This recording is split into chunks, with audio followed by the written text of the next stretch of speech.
कहानी की शुरुआत होती है दूसरे विश्व युद्ध के समय में, जब एक सोवियत ऑफिसर ने दो छोटे छोटे पिल्ले एक टैंक के नीचे फेंक दिए। जब पिल्लों की मां ने ये देखा तो वो तुरंत रस्सी छुड़ाकर अपने पिल्लों के पीछे भागी। असल में उस अफसर के ऐसा करने के पीछे एक कारण था। वो अपनी फौज के कुत्तों को दुश्मन यानी जर्मनी के टैंक्स को तबाह करना सिखाना चाहता था। पर इस घटना से कई कुत्तों के मालिक बहुत नाराज हो गए। जो लोग अपने कुत्तों को साथ लाए थे वो इस जगह से जाने लगे।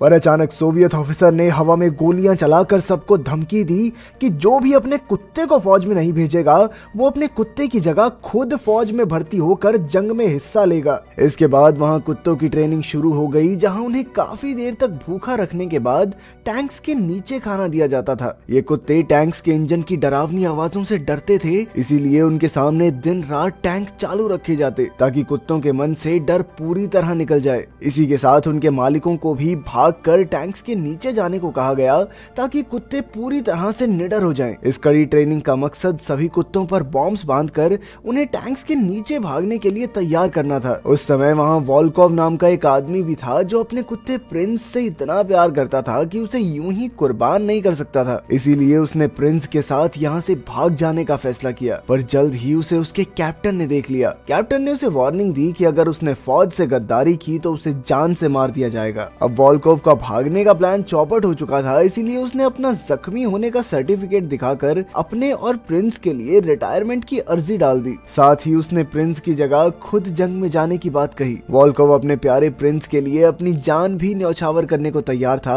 और उसके लिए प्रिंस की क्या अहमियत थी ये कोई और नहीं समझ सकता था। असल में पहले वॉल्कोव फौज में एक पायलट हुआ करता था, पर जख्मी होने के बाद उसे जंगल में रेंजर के तौर पर तैनात कर दिया गया। एक दिन जंगल में उसने एक कुत्ते को दो भेड़ियों से बचाया और उसका नाम प्रिंस रखा, मगर वो नहीं जानता था कि ये मामूली सा कुत्ता उसकी जिंदगी बदल देगा। फिर एक दिन वॉल्कोव हंटिंग राइफल लेकर जंगल की रखवाली कर रहा था कि अचानक से उस पर एक जर्मन जासूस ने हमला कर दिया। जासूस ने उसे चाकू दिखाकर पेड़ पर धक्का दे दिया, लेकिन तभी ऐन वक्त पर प्रिंस दौड़ता हुआ आया और उसने जासूस की बाजू पर ही काट लिया। फिर वॉल्कोव ने अपनी बंदूक उठाई और उस जासूस को बंदी बनाकर फौज के हवाले कर दिया। तो प्रिंस ने वॉल्कोव की जान तो बचाई ही, साथ ही उसे फौज में सम्मान भी दिलवाया। उस दिन के बाद वॉल्कोव और प्रिंस काफी अच्छे दोस्त बन गए। वो दोनों एक साथ खाना खाते, सोते और खेलते थे। धीरे धीरे उन दोनों की दोस्ती और गहरी होती गई। पर जब दूसरे विश्व युद्ध की शुरुआत हुई तो जर्मन दुश्मनों से अपने देश की रक्षा करने के लिए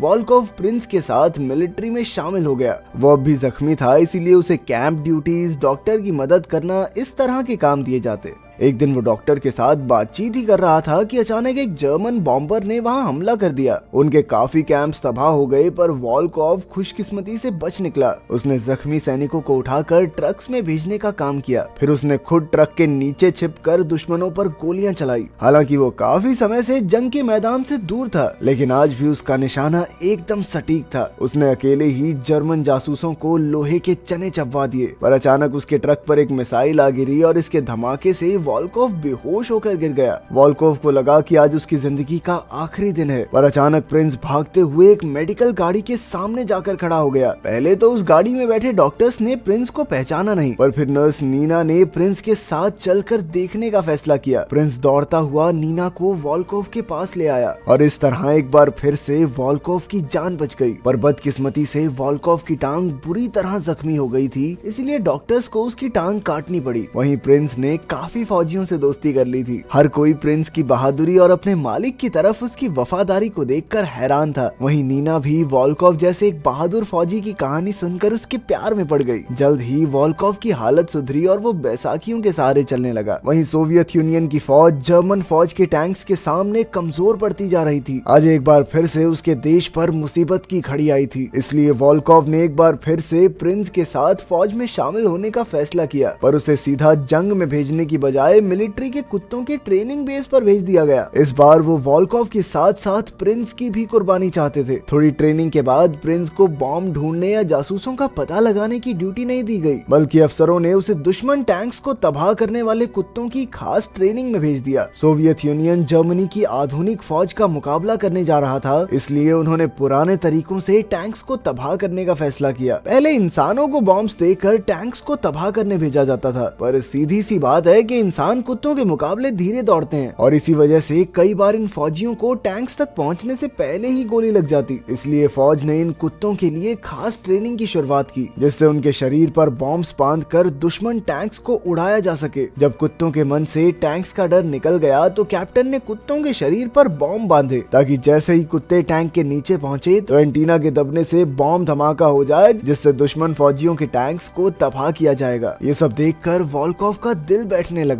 प्रिंस ने उसकी जान बचाई थी और वो उसे ऐसे मिशन पर जाते हुए नहीं देख सकता था जिसमें उसकी जान जाना तय है। इसलिए आखिरकार उसने अपना अपाहिज होने का कार्ड निकाला और मिलिट्री हेड को कार्ड देकर फौज से निकलने का फैसला किया। पर मिलिट्री हेड ने उसकी तरफ देखा और कहा कि तुम सिर्फ एक कुत्ते के लिए अपने देश से गद्दारी कर रहे हो। आखिरकार वॉल्कोव दुखी होकर अपने कमरे में आया और उसने गुस्से में अपनी बैसाखियां उठाकर चारों तरफ तोड़ फोड़ करनी शुरू कर दी। ये सुनकर नीना तुरंत कैंप पर वॉल्कोव को हौसला देने आई। आज उनका देश खतरे में है, इसीलिए हर इंसान अपनी तरफ से पूरी हिम्मत करके देश की हिफाजत करने में लगा है। नीना ने उसे समझाया कि प्रिंस सिर्फ उसका कुत्ता नहीं है, वो देश की हिफाजत करने वाला एक बहादुर फौजी भी है। अगर उनका देश हार गया तो वॉल्कोव और प्रिंस दोनों को बंदी बना लिया जाएगा। आखिरकार नीना की बातें सुनकर वॉल्कोव ने फौज छोड़ने का मन बदल लिया। फिर अगले दिन ट्रेनिंग के समय उसने कर्नल के हाथ से कुत्तों का खाना चुराया और दौड़कर एक टैंक के नीचे गिर गया। ये देखकर प्रिंस भी दौड़कर टैंक के नीचे आ गया। पर प्रिंस को कुत्तों के खाने में कोई दिलचस्पी नहीं थी, बल्कि वो तो सिर्फ अपने मालिक की जान बचाना चाहता था। जल्द ही कर्नल ने प्रिंस और मिलिट्री के बाकी ट्रेंड कुत्तों को जंग के मैदान में भेजने का फैसला किया। अब वॉल्कोव के पास कोई और चारा नहीं था। उनके सामने जर्मन फौजियों की एक टुकड़ी और 4 बड़े टैंक्स खड़े थे। जैसे ही जंग शुरू हुई तो कर्नल ने ट्रेनर्स को अपने कुत्तों पर बॉम्ब बांधने का हुक्म दिया, ताकि वो जर्मन टैंक्स को जल्दी से तबाह कर सके। लेकिन जैसे ये कुत्ते के ऊपर बॉम्ब बांधा गया, वो सीधा जाकर सोवियत टैंक के नीचे घुस गया। असल में उन्होंने कुत्तों को सोवियत और जर्मन टैंक्स में फर्क तो सिखाया ही नहीं था। जब तक कर्नल को इसका एहसास हुआ तब तक बहुत देर हो चुकी थी। ये कुत्ता बहुत तेज था और इससे पहले कि फौजी उसे गोली मारते